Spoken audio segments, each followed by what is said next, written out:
mo kí yín o ẹ̀yin àmì bàbá mi nílé lóko lọ́nà lẹ́yìn òdì pé ẹ̀ka lẹ́ ẹ̀ka sàn etí tẹ̀ fi gbọ́ wà nídìí bákan náà ojú tẹ̀ fi rí wà ní fọ́ bẹ́ẹ̀ ni o security alert ìjáfara ò léwu bẹ́ẹ̀ ni nítorí pásá òfura pásá jáná àjà òfura àjà jì bónílé ò bá wá fura kọ́ ẹyẹ yọmí olè ní òkò lọ lọ́wọ́lọ́wọ́ báyìí àwọn agbófinró ìlú Ògùn state ìpínlẹ̀ Ògùn wọ́n ti pariwo síta o wọ́n ní ẹ wà ní ìfura o gbogbo ọmọ Ògùn gbogbo ọmọ Nàìjíríà gbogbo èèyàn ọmọ Yorùbá pátápátá nítorí nǹkan kan ti ń ṣẹlẹ̀ lẹ́nu ọjọ́ mẹ́ta yìí àwọn wèrè kan wọ́n ti ń ṣe ìdánidúró tó dẹ̀ pé wọ́n àtàkì àwọn pásẹ́ńjà yálà nínú ọkọ̀ ni tàbí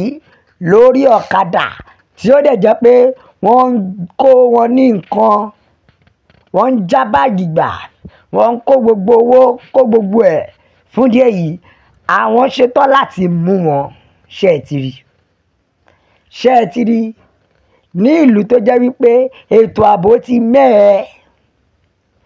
Ogun State Police Commissioner ó rọ gbogbo àwọn kọ̀máṣá onímọ́tò ọlọ́kadà pé ẹ wà ní ìkíyèsára lórí ọ̀rọ̀ àwọn tí ó ń já nǹkan gbà tí wọ́n ń jalè bẹ́ẹ̀ ni nítorí ṣẹ́ẹ̀rí ó ti wá kúrò lọ́wọ́ lásán ó ti ń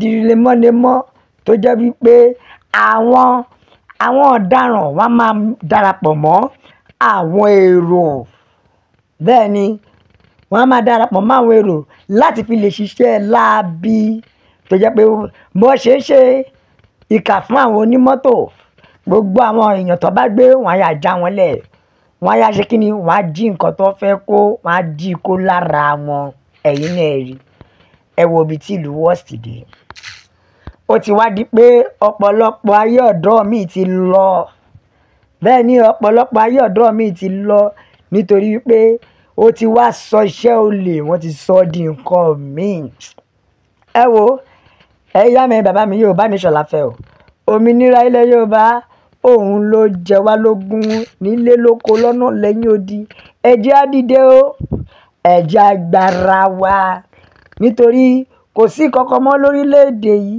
ṣorílẹ̀‐èdè náà rí orílẹ̀‐èdè tó jẹ́ wípé bí wọ́n ṣe ń ṣe lọ́tún ni wọ́n ń ṣe lọ́sì tó dẹ̀ jẹ́ wípé àwọn ìjọba wa ò rí nǹkan kan ṣe sí i àwọn ìjọba wa ò rí nǹkan kan ṣe sí i èso dìgbà tó bá jẹ́ pé wọ́n ti kógun jà wá tán lẹ̀ Yorùbá ká tó dìde àbí ṣorígbà tó ti kógun jà wá lẹ̀ Yorùbá ká tó dìde gbogbo ọmọ Yorùbá ẹ jẹ́ á panupọ̀ ẹ jẹ́ á pariwo fún òmìnira bákan náà ǹjẹ́ ẹ ti gbọ́ ó tún ti zẹ́ o lẹ́yìn tí àwọn sẹ́nitọ̀ ti pariwo pé bàbá ẹ mọ́ ìyàwó mọ́ lọ́wọ́lọ́wọ́ báyìí bàbá tún ti ń gbìmọ̀ láti ya owó bẹ́ẹ̀ ni o bàbá ti ń gbìmọ̀ láti ya owó wọ́n ti jẹ́ kó yé wa pé ṣe é rí $1.1 billion loan ni wọ́n ti gbà láti yá wa to provide electricity for 5 million people ìyẹn ní 2026 ó ṣọ́ọ̀kì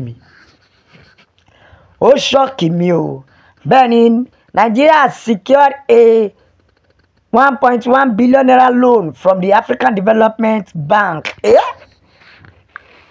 wọ́n best onígbèsè ní Nàìjíríà yóò àti bá débi wípé àwọn àjọ World Bank ò tiẹ̀ yá wa lówó mọ́ now African Development Bank òun la tún lọ fún báyìí wọ́n wá ní 5 million euro ni yóò ní iná gidi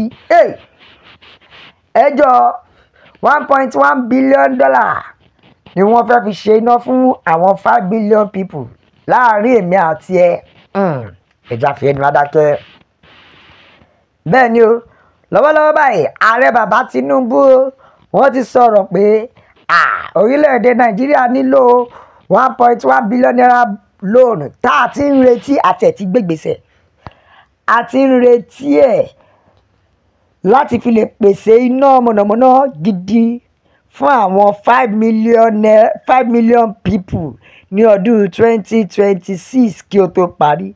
Ìbéèrè mi ni pé 2025 kí ló ṣe? A máa ṣẹ̀ṣẹ̀ mú 2025 ni o. Bẹ́ẹ̀ ni o, a ṣẹ̀ṣẹ̀ mú 2025. Onítẹ̀ bá gbàgbé 200 million naira in the Nigeria electrification project will provide electricity for 500,000 people. Bẹ́ẹ̀ ni o, wọ́n ní ìyẹn ní ọdún 2025 ni wọ́n ti kọ́kọ́ sọ pé 200 million naira ni wọ́n máa yá tó máa ṣètò iná mọ̀nàmọ́ná gidi tó ti wà ní pírójẹ́tì fún ọdún 2025. Ṣùgbọ́n o, òní gbogbo ẹjẹ́ àpawọ́pọ̀ gẹ́gẹ́ bí orílẹ̀-èdè Nàìjíríà. Àwa ò pawọ́ kankan pọ̀ mọ́ bàbá. Àti pawọ́pọ̀ ọwọ́ ti ń rò wá. Ṣé ẹ ti rí wọ́n tún ti padà wọ́n ti wá sọ ó wá di wọ́n tún lọ yáwó. Wọ́n ti yáwó ṣe fẹ́ báyé Nàìjíríà jẹ́ ni. A ní kẹ́ pín orílẹ̀-èdè yìí ẹ jẹ́ kó ní kálukú lọ lọ́tọ̀ọ̀tọ̀.